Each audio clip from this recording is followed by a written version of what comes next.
Hi there, it's Polly here. So, transgender history. We're going to look at Christine Jorgensen. High time we did. Christine Jorgensen was probably the first celebrity transgender woman in modern history. She became the one everyone knew, and she became a tireless spokesperson for transgender rights, and she worked long and tirelessly to try and put forward into the public sphere the knowledge of what we are, who we are, why we are, and to fight against those unspeakable, outdated notions that somehow transgender people are, perverts or, mentally sick, etc. Outdated notions you still see amongst primitive beasts today. That's all right, I've got an amoeba slime mould on the lawn growing out there. It's fascinating. I do not ask it for its opinions on gender, neither do I ask people from, the American right wing. Anywho. So Christine was born in 1926 in the Bronx, of all places. And she only died in 1989, only got to the age of 62. She was old as I was. God, what a waste. But she did various work and was, in her published autobiographies, said that she was the blonde child that was being raised as a boy but hated it, fled from fistfights, didn't want to engage in sort of male activities. Worked for Pathé News for a while there, in fact. But she got drafted into the US Army in 1944, where she ended up in a clerical position. But as a result of that exposure to a wider world, began to hear more things about what were at the time called transsexuals. After the war, she began to do some serious research. She had friends at a medical college and dental college, so she began to do research into gender reassignment surgeries, what was involved. Now, at this stage, there was only a couple of surgeons in Sweden who were capable of doing these. This was very, very early days indeed. But she began to do her research and find out, could this be done? She began to take estrogen and undergo some bodily changes from that after consultation with an endocrinologist. Now, she, as you can tell by the name, Jorgensen, she had family in Denmark. Her parents were from Denmark. It was actually... you couldn't just go to another country at this period and kind of get surgery and come back, particularly since Denmark had, even at that stage, a nationalised health system. So you needed special permission. But she very quietly went off to Denmark, saying that this was a visit to her family over there. And she met an expert endocrinologist who took on her case, and his name was Christian Hamburger. And so he took her through better hormonal treatments. And in 1951, she underwent her first surgery, which was an orchiectomy. For those of you who aren't aware of the term, just look it up. But on writing back to her, friends and parents sent photos of herself and how happy she looked after the operation, and said, to see what this means, think back on the depressed, miserable person that you knew, and look at me now, look how happy I am. Lots of bodily changes were happening. She was absolutely overjoyed. To get this operation, however, she actually needed permission from the Danish authorities. She had to actually, petition the government. She got direct permission from the Danish Prime Minister to have this done in a Danish hospital, bringing in Swedish experts to do it. over 1951 to 1952, she then had other surgeries. This was early days, you must understand. So the next stage was a penectomy. You may not have to look that one up, just imagine it. Which again, she was exceedingly happy with. And it was sometime later that she was able to actually get a full vaginoplasty, that is the creation of a vagina. And she was overjoyed. She was just wanting to quietly do this medical transition. The medical team described at the time how, because this is actually like a real case for them, how her body was changing into female shape. Breast growth, she grew her curves, her waist narrowed, she grew hips. Those of us who are transgender, we all know this now, but then it was a revelation. She was becoming physically aligned with the gender that she knew in her heart she was. She just wanted to return quietly to the USA and live her life. However, someone somewhere decided to release that letter she had sent to her family about how happy she now was. So the New York Times decided to leap on this and run a story on it. GI becomes blonde hottie. So when she stepped off the plane coming home, the Danish royal family were on the plane as well, but the reporters raced to Christine Jorgensen. Christine, by the way, had chosen her female name in honour of that endocrinologist that had looked after her, Christian. It was a direct homage and thanks to this man. So she was a cause célèbre despite having no interest in it. She also found, of course, that she could not find work. She was someone who had sexual reassignment surgery and no one would actually hire her for normal jobs. However, she developed a cabaret act and became a very accomplished singer and cabaret dancer and had a successful act.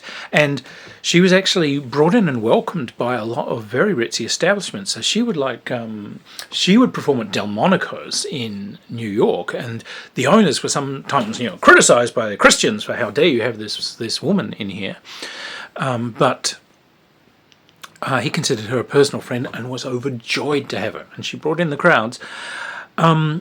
It's very interesting to me that the newspaper reporting at the time, without any prompting whatsoever, would refer to Jorgensen in pre-operative times as a he, him, and refer to them as a man, and just by themselves said post-operative they always referred to Christine he, her, she, her, and woman. It was not a leap of logic for these guys in 1952 to be able to do this. Just natural. Look at this bombshell. That's a woman. So, gender reassignment surgery suddenly became a thing that was in the general public eye. It wasn't something anyone really knew about, something that existed. But suddenly here it is in the newspapers. That whole ability to have these surgeries and these estrogen treatments was now something that other people could read about and begin to figure out that they could have this. Jorgensen worked closely with the emergent transgender therapists in the USA, helping to promote their work and get their clinics established. Many of them said later on, we owe it to her. We wouldn't have gotten our grants. We wouldn't have been able to get the message out that we are here without her speaking. She did tours of universities and colleges, and she was, thankfully, a very witty, incredibly articulate, beautifully spoken woman who was apparently a cracker of a speaker. She would keep people in fits with laughter. She was elegant. She was beautifully presented and a fantastic speaker, an amazing ambassador for the emergent transgender community. As she put it later on, she said she did not start the sexual revolution, but by damn she was standing there to give it a kick in the pants and get it going. She saw herself very proud to be part of the sexual liberation movement of the 60s and a spokesperson for the rights of transgender people. So she got on with life. She had her cabaret acts and she recorded songs on record. We have these, you can find these on YouTube. Quite a famous performer. She played in quite a few plays at the time, including Oh Dad, Poor Dad, Mummy Left You on the Kitchen Shelf, which was later turned to a movie. And the damn theme song still haunts me to this day. She made her particular theme song, was it Pat Suzuki? Pat Suzuki performed a song called I Love Being a Girl, which was written for a Rodgers and Hammerstein musical. And you may indeed know it. I love being a girl. That became her signature theme. She did some lightning costume changes in it. One of those costume changes was Wonder Woman. The comic book people went nuts and insisted that she not use that. So she just dressed in a Superwoman outfit instead, and no one complained about the copyright for that one. Anyhow, and again, you can find recordings of her doing this. She was going to marry, when she came back in 1954, once she'd settled down and everything, she actually got engaged. Who was this gentleman first? John Traub. He was worked for the labour unions, but that engagement ended.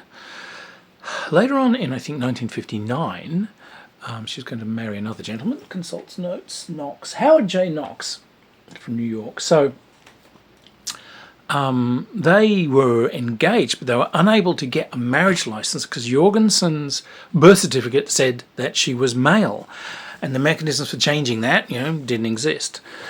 So she tried fighting that, but the engagement collapsed. She did end up having romances through her life. You can read her autobiography. She was definitely in no want for company. As she said, she was extremely happy as a woman and very fulfilled as a woman. When asked about it all, she just, in those initial interviews in the 50s, she was very simply articulate about it. Some of her phrases that I loved were, she said, "We are all of us part man and part woman in our different ways. I just happen to be more of a woman than man, and I have taken some medical steps to bring me more in line with that dominant part of myself." She said, "I am a woman. I can have and enjoy vaginal sex. I cannot have children, so it puts me in the same position as any other woman that might have had a hysterectomy. I'm a perfectly ordinary person." And that was what she brought to the table, that bringing this from something extraordinary and making it ordinary. At that period, the general term for transgender folk was transsexual. She actually rejected the term because she said sexual has too many connotations of the actual sexual act, bringing this to a thing that is entirely about sexual acts and not about identity. So she was one of the people who actually promoted the term transgender. She said, that is what I am. Gender is talking about people and identities. So we should be known as transgender. So you can really thank her again for the popularization of the term. So she lived a most excellent life, known across the nation and across the world, and truly became, our first modern celebrity. Really tragically, she was living in LA at the end of her life, still performing, still out there, but at age 62, she died of bladder and lung cancer, which is tragic because she still had so much to give, 62, you're still high in the flower of creative life, I assure you. However, she left behind her a legacy of communicating to the general public about the concerns of transgender people, about the existence of transgender people. She allowed and encouraged the spread of this knowledge publicly, which allowed, working with the clinicians of the time, she managed to get these people their grants and their startup to get the first transgender clinics properly set up in the USA. She was a superb ambassador, and she remained witty, beautifully communicative, and gracious throughout a life where, of course, she was often hounded by tabloids and trash press. She managed to maintain coolness under fire and be the spokesperson we needed till the day she died. I have nothing but respect for people who managed to come out in those early days. Many of us who were older transgender people, excuse me, hormone tears here, we were often terrified in the 70s and 80s of coming out. It felt like a death sentence when we saw so much hatred around us. But these pioneers, they did it, and they paved the way for the rest of us to be able to do this and live our lives now. So, much love to Christine. She is honoured. The Stonewall Memorial has her name in pride of place as one of our great pioneers and fighters for transgender rights. She deserves all the honour we can give her. I will never be able to go to the USA to pay my respects at that memorial because the place is a hellhole and I'd be arrested the moment I tried to cross the border, but that's actually my only regret. That's the one place that I would like to stand and hoist a glass to people. Christine was a pioneer, and I think one of the best pieces of eulogy you can probably give her is to listen to I Love Being a Girl. She lived the life and she lived it with style. And as I've told you, live magnificently and fight the bastards. All right, my loves, I will see you again, and I'm digging out some more interesting tales. Remember, transgender people have always been here, and we always will. Okay, much love.